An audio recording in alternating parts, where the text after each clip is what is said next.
മാലിന്യ പ്രശ്നവുമായി ബന്ധപ്പെട്ടൊരു വിഷയത്തിലാണ് നമ്മൾ കണ്ടത്. ഈ ഭരണസമിതി അധികാരത്തിലേറിയ ഉടൻ തന്നെ ഞങ്ങൾ ജനങ്ങളോട് പറഞ്ഞിരുന്നു, തിരുവനന്തപുരം കോർപ്പറേഷനിൽ നിലവിലുള്ള മാലിന്യ സംസ്കരണ പദ്ധതി പര്യാപ്തമല്ല.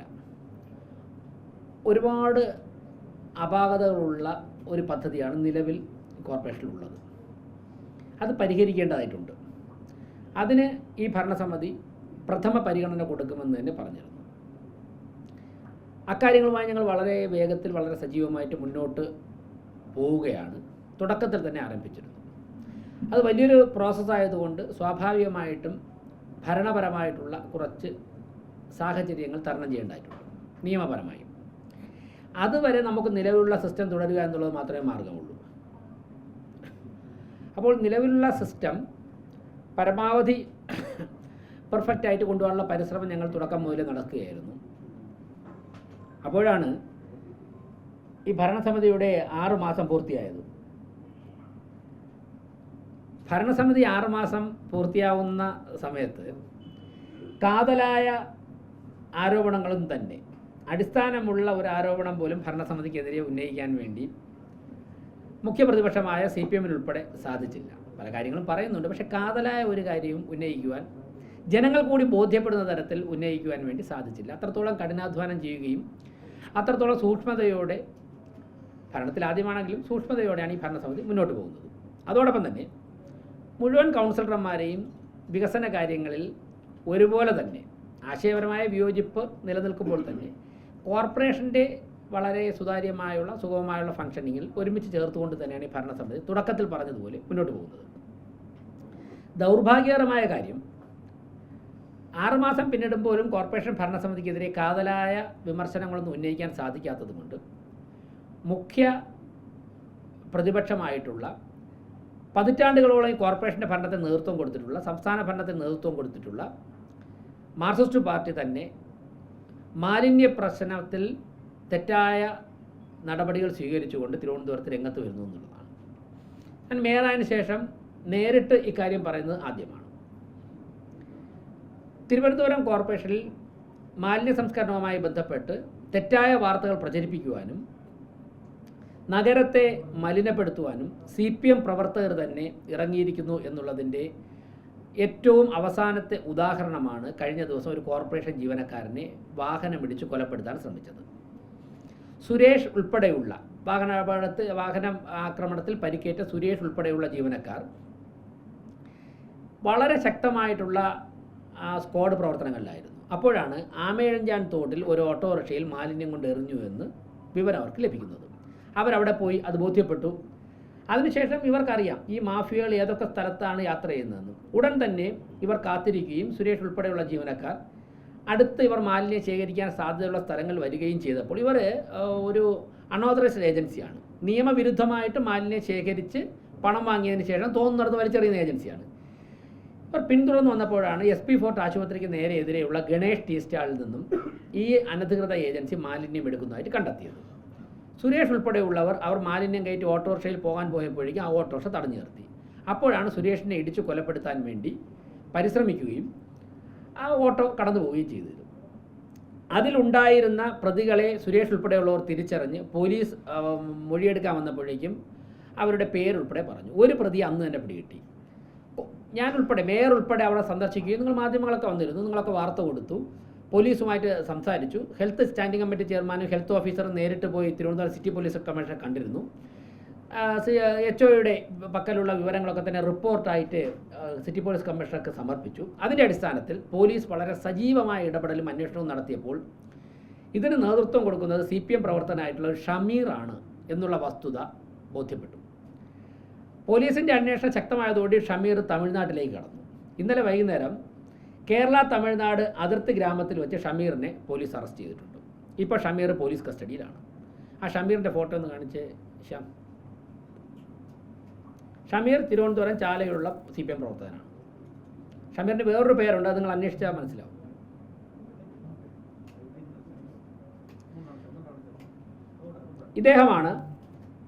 ഇദ്ദേഹം CPM പ്രവർത്തകനാണ്. അനധികൃതമായി മാലിന്യം ശേഖരിച്ച് ആറ്റിലേക്കും തോട്ടിലേക്കും വലിച്ചെറിയുന്നതിൽ പോലീസ് അറസ്റ്റ് ചെയ്ത പ്രതിയാണ്. ഇന്നലെ വൈകുന്നേരം ഇദ്ദേഹം പോലീസിനെ ഭയന്ന് നിർഭയം വിഹരിച്ചുകൊണ്ടിരുന്ന ആളാണ്. കോർപ്പറേഷനും പോലീസും നടപടികൾ ശക്തമാക്കിയപ്പോഴേക്കും പോലീസിനെ ഭയന്ന് തമിഴ്നാട്ടിലേക്ക് രക്ഷപ്പെടുകയും തമിഴ്നാട് കേരള അതിർത്തി ഗ്രാമത്തിൽ വെച്ച് ആ കുളത്തൂർ ഭാഗത്ത് വെച്ചിട്ട് തമിഴ്നാട്ടിൽ നിന്ന് കേരളത്തിലേക്ക് കടന്ന സമയത്ത് എന്തോ പോലീസിന് ഇൻഫർമേഷൻ കിട്ടി. മൊബൈൽ ടവർ ട്രേസ് ചെയ്ത് അദ്ദേഹത്തെ അറസ്റ്റ് ചെയ്തിട്ടുണ്ട്. ഇപ്പോൾ പോലീസ് കസ്റ്റഡിയിലുണ്ട്. സിറ്റി പോലീസ് കമ്മീഷനുമായിട്ട് ബന്ധപ്പെട്ട് കഴിഞ്ഞാൽ കൂടുതൽ വിവരങ്ങൾ ലഭിക്കും. ഇദ്ദേഹത്തിന് സിറ്റിയിൽ ഈ മാഫിയയ്ക്ക് നേതൃത്വം കൊടുക്കുന്നതുകൊണ്ട് വേറൊരു പേരൂടെ ഉണ്ട്, നിങ്ങൾ അന്വേഷിച്ചാൽ മനസ്സിലാകും. കൃത്യമായിട്ടുള്ള രാഷ്ട്രീയ ബന്ധമുള്ളതാണ്. അത് കുറച്ചുകൂടെ കഴിയുമ്പോഴേക്കും മണിക്കൂറുകൾക്കൊക്കെ നിങ്ങൾക്ക് ആ തെളിവുകൾ ലഭിക്കും. അത് പോലീസിൻ്റെയൊക്കെ പക്കലുണ്ട്, ആ തെളിവുകളൊക്കെ ഉണ്ട്. അപ്പോൾ അതിനർത്ഥം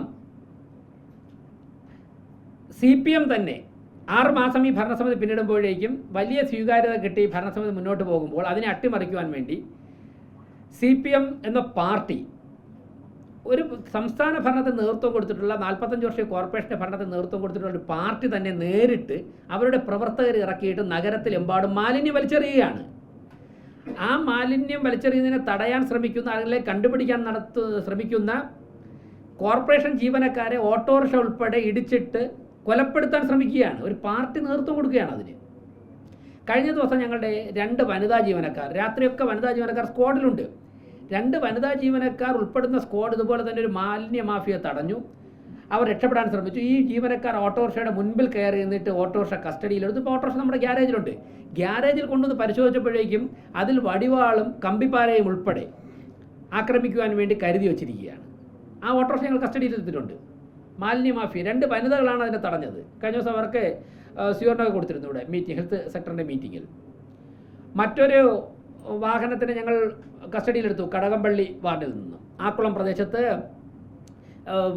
നീർച്ചാലിൽ മാലിന്യം വലിച്ചെറിഞ്ഞ വാഹനം ഇവിടെ കോർപ്പറേഷൻ കസ്റ്റഡിയിൽ കിടപ്പുണ്ട്. നമ്മുടെ കസ്റ്റഡിയിൽ നിങ്ങൾക്കറിയാം, പുറത്ത് ലോറിയുണ്ട്. അപ്പോൾ ഈ ഷമീർ ഉൾപ്പെടെയുള്ള ചെയ്ത ജലാശയങ്ങളിലേക്കാണ് മാലിന്യം വലിച്ചെറിഞ്ഞത്. അത് ജാമ്യമില്ലാത്ത കുറ്റമാണത്, വളരെ ഗ്രേവ് ഓഫൻസാണ്. ജലാശയങ്ങളിലേക്ക് മാലിന്യം വലിച്ചെറിയുന്ന അങ്ങേയറ്റം തന്നെ കുറ്റകരമാണ്. അങ്ങനെയുള്ള കാര്യങ്ങൾക്ക് ഒരു പാർട്ടിയുടെ പ്രധാനപ്പെട്ട പ്രവർത്തകൻ തന്നെ നേതൃത്വം കൊടുക്കുന്നു എന്ന് പറയുമ്പോഴേക്കും ഉന്നത നേതാക്കന്മാരുമായിട്ട് ആത്മബന്ധം പുലർത്തുന്ന പ്രവർത്തകനാണ്. ഈ വിവരം ഞങ്ങളുടെ അന്ന് തന്നെ ഉണ്ട്. ഞാൻ ഫോർട്ട് ഹോസ്പിറ്റൽ വരുമ്പോൾ തന്നെ ഇന്നാരാണ് അതിന് നേതൃത്വം കൊടുത്തത്, ഈ പേരുകാരനാണ് നേതൃത്വം കൊടുത്തതെന്നുള്ള വിവരം ഞങ്ങളുടെ കയ്യിലുണ്ട്. പക്ഷേ അത് പോലീസ് അന്വേഷിക്കണം. പോലീസ് അന്വേഷിച്ച് പോലീസിന് ബോധ്യപ്പെട്ട് നിയമ സംവിധാനത്തിലൂടെ അറസ്റ്റ് ചെയ്തതിന് ശേഷം മാത്രമേ ആ വിവരങ്ങൾ നിങ്ങൾ പുറത്തു പറയൂ എന്നുള്ളതുകൊണ്ടാണ് അന്ന് നിങ്ങളോട് പറയാത്തത്. പക്ഷേ അന്ന് നിങ്ങളോട് പറഞ്ഞിരുന്നു ചില വിവരങ്ങൾ കൂടി പുറത്തു വരും, രാഷ്ട്രീയ ബന്ധങ്ങൾ പുറത്തു വരും. അപ്പോൾ അതിൽ നിന്നും പിന്മാറണം. ഭരണം നഷ്ടപ്പെട്ടു എന്ന് കരുതിയിട്ട് ഒരു ഭരണസമിതിയോടുള്ള ഭരണപരമായുള്ള അല്ലെങ്കിൽ ആശയപരമായിട്ടുള്ള അല്ലെങ്കിൽ അധികാരം നഷ്ടപ്പെട്ടതിലുള്ള ഒരു വ്യാകുലത കൊണ്ട് ഒരു നഗരത്തെ മുഴുവനും മലിനപ്പെടുത്തുവാനും രോഗം പടർന്ന് പിടിക്കുവാനും ഇടയാകുന്ന കാര്യങ്ങൾ ചെയ്യുന്നതിൽ നിന്നും CPM പിന്മാറണം, CPM നേതാക്കന്മാർ പിന്മാറണം. അവർ ആശയപരമായിട്ട് വിയോജിച്ചോട്ടെ, ഭരണപരമായുള്ള കാര്യങ്ങളിൽ ഏതെങ്കിലും തരത്തിലുള്ള അഭിപ്രായ വ്യത്യാസമുണ്ടെങ്കിൽ അതിലവർ സമരം ചെയ്തോട്ടെ, അത് ജനങ്ങളുടെ മുൻപിൽ പ്രചരിപ്പിച്ചോട്ടെ. പക്ഷേ ഒരു നഗരത്തിനെ മലിനപ്പെടുത്തുവാനും നഗരത്തിനെ നശിപ്പിക്കുവാനും വേണ്ടി ഇറങ്ങിത്തിരിക്കരുത്. ബഹുമാനപ്പെട്ട ഒരു മുൻ മന്ത്രി ഉൾപ്പെടെ ഇത്തരം കാര്യങ്ങളിൽ പ്രത്യക്ഷമായോ പരോക്ഷമായോ ഒക്കെ ഇടപെടുന്നു എന്നുള്ളത് അങ്ങേയറ്റം തന്നെ വിമർശന വിധേയമാക്കേണ്ട കാര്യമാണ്. അതിൽ നിന്നും പിന്മാറണമെന്നാണ് എനിക്ക് പറയാനുള്ളത്. ആശയപരമായ ഏത് തരത്തിലും നമുക്ക് സംവദിക്കാനോ ഒക്കെ തയ്യാറാണ്. ആശയപരമായ വ്യത്യസ്ത അഭിപ്രായം പുലർത്തുന്നവരോട് ഭരണപരമായിട്ട് വിയോജിപ്പുള്ളവർ നടത്തുന്ന സമരങ്ങളെയൊക്കെ തന്നെ ബഹുമാനിക്കുന്നു. പക്ഷേ ഇത്തരത്തിലുള്ള ഇരുട്ടിൻ്റെ മറവിൽ ക്രിമിനലുകളെയും ഗുണ്ടകളെയും കൂട്ടുപിടിച്ചുകൊണ്ട് ഒരു നഗരത്തെ തന്നെ തകർക്കുവാനുള്ള പരിശ്രമങ്ങളിൽ നിന്ന് പിന്മാറണം. ജനങ്ങളുടെ ഇടയിൽ നിങ്ങൾ ഒറ്റപ്പെടുകയുള്ളൂ. ഞങ്ങൾ ഒരു വികാരത്തിൻ്റെ പേരിലല്ല ഇത് പറയുന്നത്. കൃത്യമായ തെളിവുകളുടെ അടിസ്ഥാനത്തിൽ പോലീസ് അന്വേഷിച്ച് അറസ്റ്റ് ചെയ്ത് പ്രതിയായതുകൊണ്ടാണല്ലോ അദ്ദേഹം കേരളത്തിലും തമിഴ്നാട്ടിലേക്ക് രക്ഷപ്പെട്ടത്. അപ്പോൾ അതിനുശേഷം പോലീസ് കാത്തിരുന്ന് കേരളത്തിലേക്ക് കടന്നപ്പോഴാണ് പിടിച്ചിരിക്കുന്നത്. നിങ്ങൾക്ക് തന്നെ പോലീസ് സംവിധാനമായിട്ട് അന്വേഷിച്ച് കഴിഞ്ഞാൽ ഈ കാര്യങ്ങൾ മനസ്സിലാവും.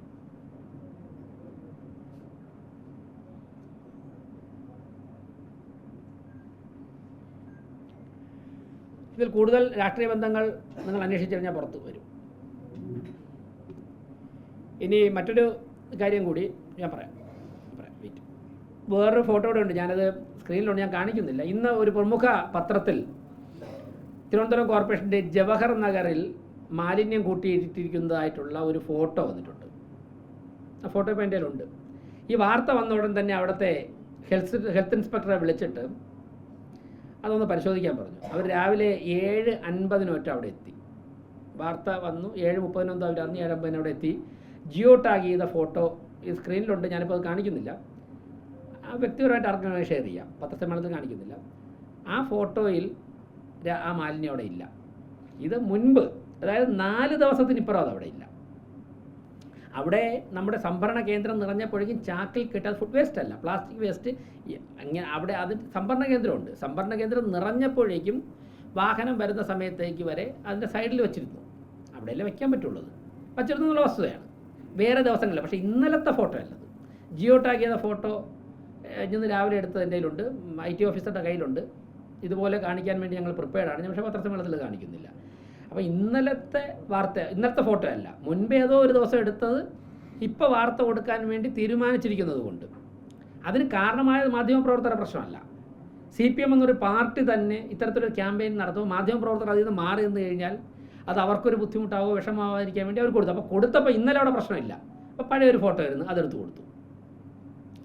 അങ്ങനെ പരിശോധിച്ചാൽ ഞാൻ നേരത്തെ പറഞ്ഞല്ലോ, പെർഫെക്റ്റ് സിസ്റ്റം അല്ലാത്തത് കൊണ്ട് തന്നെ ഏതെങ്കിലുമൊക്കെ സ്ഥലത്ത് എന്തെങ്കിലുമൊക്കെ ഇങ്ങനെ ഉണ്ടാവും. അത് സിസ്റ്റം പെർഫെക്റ്റ് ആക്കുന്നവരെ ഞങ്ങൾ ഓരോ നിമിഷം, ഇന്ന് രാവിലെ സെക്രട്ടറിയായിട്ട് 1 മണിക്കൂർ ഇതിൻ്റെ ചർച്ചകൾ. എൻ്റെ പ്രശ്നം എന്താ വെച്ചാൽ, നമുക്ക് ഈ വിളപ്പിൽശാല ഇങ്ങനെ പ്രതിസന്ധി ഉണ്ടാക്കി കളഞ്ഞതുകൊണ്ടാണ്. അതിനെ വളരെ ഭംഗിയായിട്ട് കൈകാര്യം ചെയ്യുന്ന തിരുവനന്തപുരം കോർപ്പറേഷൻ പ്രശ്നം ഉണ്ടാവില്ലായിരുന്നു. നമുക്കൊരു 400 ടൺ വേസ്റ്റ് തിരുവനന്തപുരത്ത് ഉണ്ടാകുന്നത് സംസ്കരിക്കാൻ തക്ക തരത്തിലുള്ള ഒരു പ്ലാന്റ് വേണം. ആ പ്ലാന്റ് ഉണ്ടെങ്കിൽ മാത്രമേ പ്രശ്നം ആത്യന്തികമായിട്ട് പരിഹരിക്കും. ഞങ്ങളതിൻ്റെ പരിശ്രമത്തിലാണ്, കഠിന പരിശ്രമത്തിലാണ്. നിങ്ങൾക്കൊക്കെ അറിയാം, 2 ഗവൺമെൻറ് മാറി വരുന്ന ഒരു ഘട്ടം. ഒരു ഭരണസമിതി വരുന്നു, 3 മാസം കഴിഞ്ഞപ്പോൾ ഉണ്ടായിരുന്ന ഗവൺമെൻറ് മാറി, പുതിയ ഗവൺമെൻറ് വരുന്നു. അതിനിടയ്ക്ക് 4 മാസത്തിനിടയ്ക്ക് 4 സെക്രട്ടറിമാരായി, 3 സെക്രട്ടറിമാരായി ഇപ്പോൾ 4 മാസത്തിനിടയ്ക്ക്.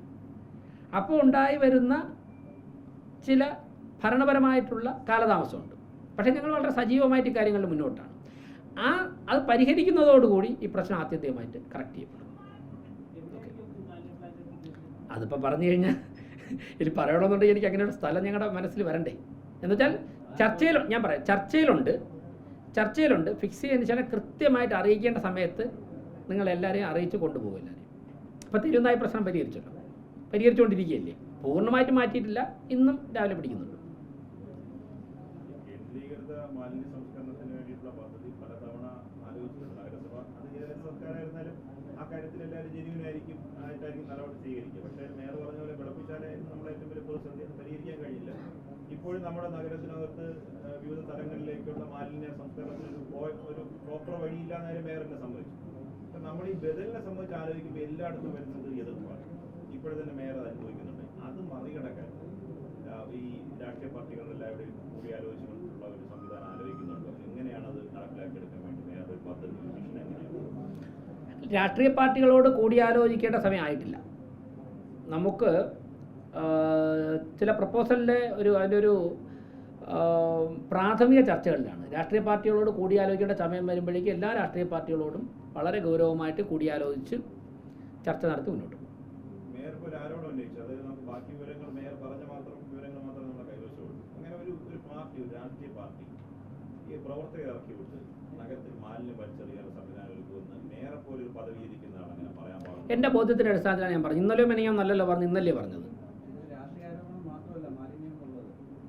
അല്ല, മേയർ ഒരു രാഷ്ട്രീയ നേതാവ് മാത്രമല്ല, തലസ്ഥാനത്തിന്റെ ആദരണീയനായ മേയറാണ്. അപ്പം ഇങ്ങനെ ഒരു രാഷ്ട്രീയ പ്രസ്ഥാനം CPM അല്ലെങ്കിൽ കോൺഗ്രസോ അങ്ങനെ ഒരു രാഷ്ട്രീയ പ്രസ്ഥാനം തലസ്ഥാനത്ത് മാലിന്യം വലിച്ചെറിയാൻ വേണ്ടി പ്രവർത്തകരെ നിയോഗിക്കുമെന്നൊക്കെ പറഞ്ഞാൽ എന്ന് കണ്ട അപ്പോൾ പറഞ്ഞില്ല. അതിൻ്റെ 2-3 ദിവസമുള്ള വിലയിരുത്തലിൻ്റെ അടിസ്ഥാനത്തിൽ ബോധ്യപ്പെട്ട കാര്യമാണ് പറഞ്ഞത്. വരട്ടെ, നിങ്ങൾ അന്വേഷിച്ചു നോക്കും, നിങ്ങൾ മാധ്യമപ്രവർത്തകർ അന്വേഷിച്ചു നോക്കും.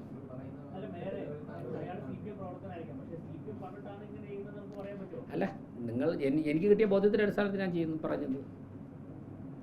കാലാകാലങ്ങൾ ഈ തോടിന്റെ അവിടെ ഈ വിറ്റ് കിട്ടുന്നൊരു പരിപാടിയാണ് കമ്പിവേലി. പക്ഷെ അത് ലക്ഷക്കണക്കിന് ഓരോ പ്രാവശ്യം കിട്ടുന്നു, നശിച്ചു പോകുന്നു. അതിന് ശാശ്വതമായ പരിഹാരം ഉണ്ടായിക്കഴിഞ്ഞാൽ കമ്പിവേലി പലപ്പോഴും കമ്പിവേലി കെട്ടിയതിനെ നെറ്റ് അറുത്തിട്ട് അവിടെ മാലിന്യം ഇടുന്നുണ്ട്. കമ്പിവേലി കെട്ടാൻ വേണ്ടി മുടക്കുന്ന പണം മാത്രം വേസ്റ്റ് ആവും. അതിനൊരു ശാശ്വതമായ പരിഹാരം കണ്ടെത്തും. അത് അതിൻ്റെ ചർച്ചകൾ തന്നെയാണ് നടക്കുന്നത്. ഗവൺമെൻറ്റായിട്ട് സംസാരിച്ചിട്ടുണ്ട്. അത് കോർപ്പറേഷൻ്റെ ഉടമസ്ഥയിലുള്ളതല്ല, ഇറിഗേഷൻ്റെ ഉടമസ്ഥയിലുള്ളതാണ്. അവരുടെ പെർമിഷൻ കിട്ടേണ്ടതായിട്ടുണ്ട്. അതിന് സംസ്ഥാന സർക്കാർ ഇടപെടേണ്ടതായിട്ടുണ്ട്. പലതവണ കോർപ്പറേഷൻ്റെ പ്രോപ്പർട്ടി അല്ലല്ലോ തോട്. ആ തോടിൽ എന്തെങ്കിലും ചെയ്യണമെന്നുണ്ടെങ്കിൽ ഇറിഗേഷൻ ഡിപ്പാർട്ട്മെൻറ്റ് പെർമിഷൻ വേണമല്ലോ. അതിന് മുഖ്യമന്ത്രി ഉൾപ്പെടെയുള്ളവർ സംസാരിച്ചിട്ടുണ്ട്. അടുത്ത റൗണ്ട് ചർച്ച നടന്നു വരണം. ജലസേന വകുപ്പ് മന്ത്രിയോട് സംസാരിച്ചിട്ടുണ്ട്. തിരുവനന്തപുരത്ത് നിന്നുള്ള 2 മന്ത്രിമാർ CP ജോൺ, K മുരളീധരൻ അവരോട് സംസാരിച്ചു കഴിഞ്ഞു. അതിൽ അവർക്ക് ഏറെക്കുറെ അതിൽ ചില മന്ത്രിമാർക്കൊക്കെ തന്നെ ആ കാര്യങ്ങൾ ചർച്ച ചെയ്യണം, അതുമായിട്ട് മുമ്പോട്ട് പോകണം എന്നുള്ള വ്യക്തിപരമായ അഭിപ്രായങ്ങളുണ്ട്. പ്ലാന്റിന്റെ കാര്യത്തിൽ സെൻട്രലൈസ്ഡ് പ്ലാന്റുകൾ ഇനി പ്രായോഗികമല്ലാന്ന് വ്യക്തത പറയുന്നുണ്ട്. ഈ ഡീസെൻട്രലൈസ്ഡ് മാലിന്യ പ്ലാന്റുകളാണ് ഇനിയുള്ള കാലത്ത് പ്രായോഗികമെന്ന് ഇനി നമ്മളൊരു പ്ലാന്റിനെ കുറിച്ച് ചിന്തിക്കുമ്പോൾ അല്ല, അങ്ങനെ പല അഭിപ്രായമുണ്ട്. പക്ഷേ ബ്രഹ്മപുരം കേന്ദ്രീകൃത പ്ലാന്റല്ലേ ബ്രഹ്മപുരം. ഇപ്പോൾ കോഴിക്കോട് കോർപ്പറേഷൻ ചെയ്യുന്ന കേന്ദ്രീകൃത പ്ലാന്റല്ലേ. തിരിച്ചുള്ള അഭിപ്രായമുണ്ട്. 2 തരത്തിലുള്ള അഭിപ്രായമുണ്ട്.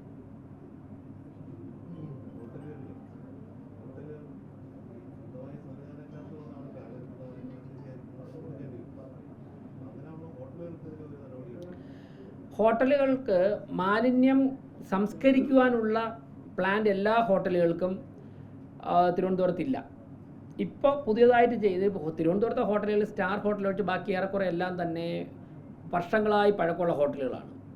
അതിൽ പലത്തിലും ബിൽഡിംഗ് ഒക്കെ ചെയ്യുമ്പോഴേക്കും കൊടുത്തിരിക്കുന്ന പെർമിഷൻ പൂർണ്ണമായിട്ടും നിയമവിധേയമായിട്ടുള്ളതൊന്നുമല്ല. പലതിനും അൺഓതറൈസ്ഡ് കൺസ്ട്രക്ഷനൊക്കെ പല സ്ഥലങ്ങളിലുണ്ട്. അതൊന്നും പെട്ടെന്ന് പോയിട്ട് എല്ലാം ഇടിച്ചു പൊളിച്ചു മാറ്റാൻ സാധിക്കില്ല. അവിടെയൊന്നും പുതിയ പ്ലാന്റ് തുടങ്ങാനുള്ള സിസ്റ്റവും ഇല്ല. പുതിയതായിട്ട് ചെയ്യുന്ന ഹോട്ടലുകൾക്ക് അതിൻ്റെ വലിപ്പം അനുസരിച്ച് നിയമവിധേയമായിട്ട് പ്ലാന്റ് വേണമെന്നൊക്കെ പറഞ്ഞാൽ നമുക്ക് ആവശ്യപ്പെടാം. പക്ഷേ പതിറ്റാണ്ടുകളായി ചെയ്തു പോയ ഒരു സിസ്റ്റമുണ്ട്. ആ സിസ്റ്റത്തിൽ നമുക്ക് പരിമിതികൾ ഒരുപാടുണ്ട്. അവിടെ നിന്ന് മാലിന്യം കളക്ട് ചെയ്ത് മാറ്റാൻ പറ്റില്ല. പക്ഷേ കോർപ്പറേഷൻ്റെ അംഗീകൃത ഏജൻസികളുണ്ട്. അവർ നേരത്തെ ചെയ്തുകൊണ്ടിരുന്നത് പോലെ നമുക്കൊരു 10-20 ടൺ സംസ്കരിക്കാനുള്ള പ്ലാന്റ് നമുക്കുണ്ട്. കല്ലടി മുഖത്തൊരു പ്ലാന്റ് ഒരുവിധം കുഴപ്പമില്ലാതെ പോകുന്നുണ്ട്. അതിനെ കൃത്യമായിട്ട് പരിപാലിച്ചു കൊണ്ടുപോകുന്നുണ്ട്. ബാക്കിയെല്ലാം തന്നെ അവർ ശേഖരിച്ച് പിഗ് ഫാമുകളിലാണ് കൊടുത്തുകൊണ്ടിരിക്കുന്നത്. സെൻട്രലൈസ്ഡ് പ്ലാന്റ് വരുന്നതുവരെ നമുക്ക് ആ സിസ്റ്റം മാറ്റാനും സാധിക്കില്ല. അപ്പോൾ അംഗീകൃത ഏജൻസി കൊടുത്താൽ കുഴപ്പമില്ല. അവരെ കൃത്യമായിട്ട് മോണിറ്റർ ചെയ്യുന്നുണ്ട്. അവരുടെ റെഗുലറായിട്ട് മീറ്റിംഗ് നടത്തുന്നുണ്ട്. കോർപ്പറേഷൻ്റെ ഹെൽത്ത് സ്റ്റാൻഡിംഗ് കമ്മിറ്റിക്ക് അവർ ആൻസറബിൾ ആണ്. പക്ഷേ ഈ ഫോട്ടോ കാണിച്ചതുപോലുള്ള കഥാപാത്രങ്ങളുണ്ട്. വടിവാളും വെട്ടുകത്തിയുമായിട്ട് കടകളിൽ നിന്ന് മാലിന്യം വാങ്ങി. അപ്പോൾ ഇവർക്ക് ഈ അംഗീകൃത ഏജൻസി കൊടുക്കുന്ന റേറ്റ് കൊടുക്കണ്ട. ചെറിയ പൈസയുടെ ലാഭത്തിന് വേണ്ടിയാണ് ഈ മാഫിയകൾ ചെയ്യുന്നത്. വെളുപ്പിനൊരു 4-5 മണിക്കൂർ മാത്രം ജോലി ചെയ്താൽ മതി. 3-4 മണിക്കൂർ ലക്ഷക്കണക്കിന് രൂപ മാസം കിട്ടുകയും ചെയ്യും. പിന്നെ പകലൊക്കെ അവർക്ക് ഇഷ്ടമുള്ള മറ്റുള്ള കാര്യങ്ങൾ ചെയ്യാം. അത് നടക്കില്ല. അതിന് ശക്തമായ ആക്ഷൻ. ഇന്നലെ തമിഴ്നാട്ടിൽ നിന്നിലോട്ട് രക്ഷപ്പെട്ട ആളിനെ പിടിച്ചല്ലോ. പിടിച്ചവരെയൊക്കെ റിമാൻഡ് ചെയ്യുന്നുണ്ടല്ലോ. കൃത്യമായിട്ട് മൊഴി കൊടുത്തിട്ടുണ്ടല്ലോ. ഒരു സംശയവും വേണ്ട. ഒരു മാഫിയയും തിരുവനന്തപുരത്ത് കോർപ്പറേഷനുമായിട്ട് ബന്ധപ്പെട്ട് വിളയാടാൻ അനുവദിക്കില്ല. ഏതിനാണ്? അതാണ് ഞാൻ പറഞ്ഞത്. അംഗീകൃത ഏജൻസികൾക്ക് കൃത്യമായിട്ടുള്ള മാനദണ്ഡങ്ങളുണ്ട്. അവിടെ റെഗുലർ മീറ്റിംഗ് വിളിക്കാറുണ്ട്, മോണിറ്റർ ചെയ്യാറുണ്ട്. അവരിപ്പോൾ കൊടുത്തിരിക്കുന്നത് പിഗ് ഫാമുകളാണ് കൊടുത്തുകൊണ്ടിരിക്കുന്നത്. മേയർ എന്നുള്ള നിലയ്ക്ക് പൂർണ്ണമായി ആ സിസ്റ്റവും പെർഫെക്റ്റ് ആണെന്നുള്ള അഭിപ്രായം തിരഞ്ഞെടുപ്പിന് മുമ്പും ഇല്ലായിരുന്നു. ഇപ്പോഴും ആ അഭിപ്രായം തന്നെയാണ്. പക്ഷേ നമുക്ക് ഓൾട്ടർനേറ്റീവ് വരുന്നവരെ നിലവിലുള്ള സിസ്റ്റം തുറന്നാലേ പറ്റുള്ളൂ.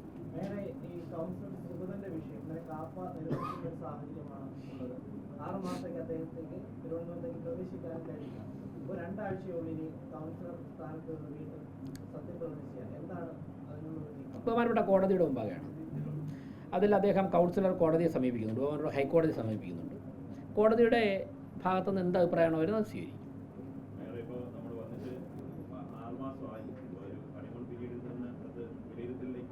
ഹണിമൂൺ പീരീഡേ ഉണ്ടായിരുന്നു ഞങ്ങൾ പറഞ്ഞില്ല. ഹണിമൂൺ പീരീഡ് ഞങ്ങൾ ആഗ്രഹിച്ചു. നിങ്ങൾ വിലയിരുത്തിക്കോ. നിങ്ങൾ എല്ലാ ദിവസവും വിലയിരുത്തില്ലേ? അത് കഴിയട്ടെ. ഒരാൾ കൈരളിക്ക് സമയം കൂടി. പ്രതിപക്ഷ ബഹുമാനം വേണ്ടേ? നിരവധി വിവാദങ്ങൾ എന്ത് നിലവിൽ തന്നെ മാലിന്യ പ്രശ്നങ്ങളുണ്ട്, ഭരണസ്തംഭനം എന്ന് പറയുന്നത്. അപ്പോൾ ഈ പ്രതിപക്ഷ അംഗങ്ങളെല്ലാം കൂട്ടിയോജിപ്പിച്ചുകൊണ്ട് ഒരു കൗൺസിൽ യോഗം വരെ കൂടാൻ കഴിയുന്നത്. അപ്പൊ 29 തീയതി കൂടിയാ നിങ്ങളില്ലായിരുന്ന യൂട്യൂബ് അടിച്ചു നോക്കി. 29 കൗൺസിൽ അജണ്ട ഞാൻ ചോദിക്കട്ടെ. ഞാൻ ചോദ്യം തീർന്നില്ല. അപ്പൊ ഇതിനകത്ത് മേയർ എന്നുള്ള നിലയിൽ ഇവരെല്ലാം വിളിച്ചുകൂട്ടി ഒരു കൗൺസിൽ യോഗം ചേർന്ന് ഈ കൗൺസിലർമാരുടെ വിഷയങ്ങൾ, മാലിന്യ പ്രശ്നമാവട്ടെ, തിരുവനായ പ്രശ്നമാവട്ടെ, ഈ മാലിന്യ നീക്കവുമായി ബന്ധപ്പെട്ട പ്രശ്നങ്ങൾ, ഇതൊക്കെ പരിഹരിക്കാൻ വേണ്ടി അതിന് ഇനിഷ്യേറ്റീവ് എടുക്കണ്ടേ? ഈ ഒരു കൗൺസിലറെ സംരക്ഷിക്കുന്നതിന് വേണ്ടി മേയർ നഗരസഭാ യോഗം തന്നെ വെറുതെയായി കൂടാൻ കഴിയുന്നില്ല എന്ന് പറഞ്ഞാൽ അതൊരു വലിയ വിവാദമില്ല. അതിന് പരിഹാരം മേയറല്ലേ കാണേണ്ടത്. അതാ ചോദ്യം. ഇനി പറഞ്ഞോ, തീർന്ന എസ് ആണ് ഞാൻ ആദ്യം ചോദിച്ചാൽ മറന്നുപോയി. പിന്നെ ഇതിൽ കൗൺസിൽ യോഗം 29 അത് കൂടി. ഒരിക്കലും ഒരു മേയർമാരും എൻ്റെ ശ്രദ്ധയിൽ ഇതുവരെ പറഞ്ഞിട്ടില്ലാത്ത ഒരാൾ പലതവണ റിക്വസ്റ്റ് ചെയ്തു, നമുക്ക് അജണ്ട ചർച്ച ചെയ്യാമെന്ന് റിക്വസ്റ്റ് ചെയ്തു. പക്ഷേ അതിലപ്പുറം കയ്യിൽ നിൽക്കാത്ത അവസ്ഥയിലേക്ക് പോയപ്പോഴാണ് കൗൺസിൽ യോഗം പെട്ടെന്ന് പിരിയേണ്ടി വന്നത്. നമുക്ക് 3-4 മണിക്കൂർ ചർച്ച ചെയ്യാൻ തയ്യാറായിട്ടാണ്, അത്രത്തോളം ഗൗരവമായ അജണ്ട ഉണ്ടായിരുന്നു. നമ്മുടെ ഇവിടുത്തെ ജീവനക്കാരുടെ മക്കളുടെ വിവാഹം, അതിൽ 4 അജണ്ട അങ്ങ് പരിശോധിച്ചാൽ 4-5 അജണ്ട ജീവനക്കാരുടെ മക്കളുടെ വിവാഹത്തിനൊരു ധനസഹായം കൊടുക്കും, പലിശ കുറച്ചൊരു ലോണായിട്ടാണ് കൊടുക്കുന്നത്. അതുൾപ്പെടെ പാസ്സാക്കേണ്ടതായിട്ടുണ്ടായിരുന്നു, അല്ലെങ്കിൽ വിവാഹം അടുത്ത ദിവസമാണ്. അപ്പോൾ അതുൾപ്പെടെ ചർച്ച ചെയ്യേണ്ടതായിട്ടുണ്ടായിരുന്നു. അതിനോടുള്ള സമയം തരാത്ത രീതിയിലുള്ള സാഹചര്യമായിരുന്നു അവിടെ. അപ്പോൾ സ്വാഭാവികമായിട്ടും കൗൺസിൽ യോഗം നേരത്തെ അവസാനിക്കേണ്ടതായിട്ട് വന്നു. അടുത്ത കൗൺസിൽ യോഗം ചേരുന്നുണ്ട്. ആ കൗൺസിൽ യോഗം ചേരുമ്പോഴും വിശദമായി ചർച്ച ചെയ്യാനുള്ള സമയമുണ്ട്. പിന്നെ മാസത്തിലൊരു കൗൺസിൽ യോഗം ചേരണമെന്നാണ് നിയമത്തിൽ പറഞ്ഞിട്ടുള്ളത്. അത് കൃത്യമായി ചേരുന്നുണ്ട്. ഞാൻ പറയട്ടെ മാസത്തിലൊരു കൗൺസിൽ യോഗം, ജൂണിലൊരു കൗൺസിൽ യോഗം ചേർന്നാൽ ജൂലൈയിലുള്ള യോഗം, നിങ്ങൾക്ക് ഇതെല്ലാം നിയമത്തിൻ്റെ മുമ്പിലുണ്ട്. ഞാനൊന്ന് പറഞ്ഞോട്ടെ, നിയമപരമായിട്ടാണ് യോഗം ചേർന്നിട്ടുള്ളത്. അതിൽ യോജിപ്പുള്ളവർക്ക് സ്വാഭാവികമായിട്ട് അതിൻ്റെ മുകളിൽ നടപടികളുണ്ട്. അത് കൗൺസിലിലേക്ക് ആയിട്ട് ബന്ധപ്പെട്ട കാര്യങ്ങൾ ചെയ്യാം. പിന്നെ കൗൺസിലർമാരുമായിട്ട് ചർച്ച ചെയ്യേണ്ട എല്ലാ കാര്യങ്ങളും കൗൺസിലർമാരുമായിട്ട് ചർച്ച ചെയ്യുന്നുണ്ട്. ഓരോ ദിവസവും വിളിച്ചെടുത്ത് 101 കൗൺസിലർമാരെ ചർച്ച ചെയ്ത് ഇന്ന് ഇങ്ങനെ പ്രവർത്തിക്കണമെന്ന് ചോദിച്ച് മുന്നോട്ട് പോകാൻ സാധിക്കില്ല. തെരുവ് നായ് പ്രശ്നം കൗൺസിൽ ചർച്ച ചെയ്തു. കൗൺസിലർമാരൊക്കെ ആ വിഷയം ഉന്നയിച്ചു. ഭരണസമിതി അധികാരമേറ്റ് ദിവസങ്ങൾക്ക് തന്നെ അതിൻ്റെ പ്രോസസ് ആരംഭിച്ചു. എല്ലാ ദിവസവും തെരുവ് നായ്ക്കളെ പിടിച്ചുകൊണ്ടിരിക്കുകയാണ്. നിലവിലുള്ള സിസ്റ്റം അനുസരിച്ച് 15 മുതൽ 20 വരെ നായ്ക്കളെയാണ് ഒരു ദിവസം ABC ചെയ്യാൻ സാധിക്കും. അതിനെ ചെയ്ത് 5 ദിവസത്തെ വിശ്രമം കൊടുത്ത് ഇന്നലെ മെനഞ്ഞാന്ന് രാത്രിയും 60 എണ്ണത്തിനെ ഷെൽട്ടറിലേക്ക് മാറ്റി. ഇന്നലെ സെക്രട്ടേറിയറ്റിൽ നിന്ന് ഉൾപ്പെടെ നായ പിടിച്ചിട്ടുണ്ട്. മണ്ണന്തല വാർഡിൽ നിന്ന് പിടിച്ചിട്ടുണ്ട്. ഇന്നിപ്പോൾ പാളയം വാർഡ് കൗൺസിലർ UDFൻ്റെ കൗൺസിലർ ശ്രീമതി ഷെർലി ചേച്ചി വിളിച്ചിരുന്നു രാവിലെ. പാളയത്ത് 10-15 എണ്ണം ഉണ്ട്, കുറേ നായ്ക്കളെ പിടിക്കും. ഇന്നിപ്പോൾ ഡോക്ടറെ വിളിച്ചിട്ടുണ്ട്. ഉച്ചയ്ക്കോ വൈകുന്നേരം അല്ലെങ്കിൽ നാളെ വെളുപ്പിനോ പാളയത്ത് നിന്ന് പിടിക്കും. നിങ്ങളോടും പറയുന്നു, നിങ്ങൾക്ക് വലിയ പ്രശ്നമുള്ള തരത്തിൽ അക്രമകാരികളായ നായ്ക്കളുണ്ടെന്നുണ്ടെങ്കിൽ അടുത്ത ദിവസങ്ങളിൽ അതിനെ പിടിച്ചു മാറ്റാം. അപ്പോൾ അക്കാര്യം പരിഹരിച്ച് പോവുകയാണേ. അതിൽ യാതൊരു എന്ന് വെച്ചാൽ സമയമെടുക്കും, പക്ഷേ പരിഹരിച്ചു തുടങ്ങിയിട്ടുണ്ട്. പിന്നെ മാലിന്യ പ്രശ്നം കൃത്യമായിട്ടുള്ള ചർച്ചകൾ നടത്തിയിട്ടുണ്ട്. കൗൺസിലർമാരുമായിട്ട് ചർച്ച ചെയ്യേണ്ട കാര്യങ്ങൾ, രാഷ്ട്രീയ കാര്യങ്ങൾ അവരുമായിട്ട് ചർച്ച ചെയ്തു. ഉദ്യോഗസ്ഥ തലത്തിൽ ചർച്ച ചെയ്യുന്നുണ്ട്. ആ പ്രോസസ്സൊക്കെ നടക്കുകയാണ്. അത് കൃത്യമായിട്ട് തുടരും. അവരെ ബോധവൽക്കരിക്കുന്ന നടപടികൾ സ്വീകരിക്കും. അനധികൃതമായി പ്രവർത്തിക്കുന്നതിനൊക്കെ തന്നെ നിയമവിധേയമായി പ്രവർത്തിക്കാനുള്ള സാഹചര്യം ഉണ്ടാക്കി കൊടുക്കുന്നതിനെക്കുറിച്ച് ആലോചിക്കും.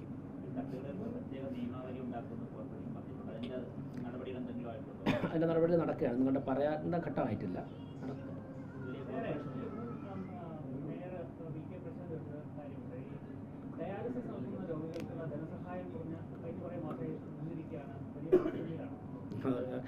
അദ്ദേഹത്തിനൊക്കെ എന്തെങ്കിലും ഇങ്ങനെ കാത്തു നടക്കുക, ഒരിടത്തും നിന്നിട്ടില്ല. നിങ്ങൾ എല്ലാ ഹോസ്പിറ്റലിലും ഈ ചെയ്യുന്ന രോഗികളോടൊന്ന് അന്വേഷിച്ച് നോക്കിയേ. അദ്ദേഹം പറയട്ടെ, ഇതിൽ ബന്ധപ്പെടുന്നവരോടൊന്ന് ചോദിച്ചു നോക്കി എന്തെങ്കിലും ബുദ്ധിമുട്ടുണ്ടെന്ന് അവർക്ക്. ഹെൽത്ത് സെക്ടറിൽ നോക്കിയിട്ട് താങ്കൾ വന്നാൽ ഇപ്പം കണക്ക് തരാം. എൻ്റെ കയ്യിൽ ഇപ്പോൾ അത് കുറിച്ചുകൊണ്ട് വന്നിട്ടില്ല. അല്ലെങ്കിൽ ഹെൽത്ത് സ്റ്റാൻഡിംഗ് കമ്മിറ്റി ചെയർമാൻ ഇപ്പോഴത്തെ തൊട്ടടുത്ത റൂമിലാണ്, പോയി കണ്ടു കഴിഞ്ഞാൽ എല്ലാ വിവരം അവിടെ തരും.